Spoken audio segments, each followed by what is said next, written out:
ગુજરાત રાજ્યના સુરત શહેર, સુરત ગ્રામ્ય, ભાવનગર તેમજ રાજ્યના અલગ અલગ જિલ્લામાં વહેલી સવારે મેઇન રોડ પર આવેલ ઓફિસો, બેકરી, મોબાઈલ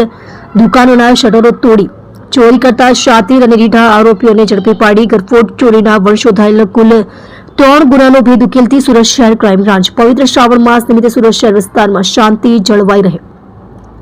તે હેતુથી શહેર વિસ્તારમાં બનેલ ગરફોડ ચોરીના ગુનાઓ શોધી કાઢવા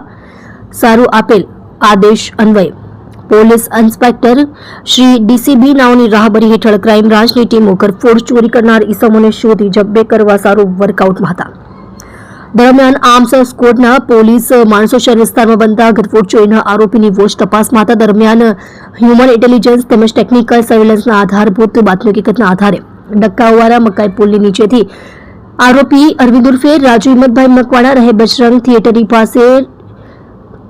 રોડ જાહેર ફૂટપાથ ઉપર સુરત મૂળ વતન દામનગર જૂની શાક માર્કેટ પાછળ કોળીવાસ વિસ્તાર તાલુકો લાઠી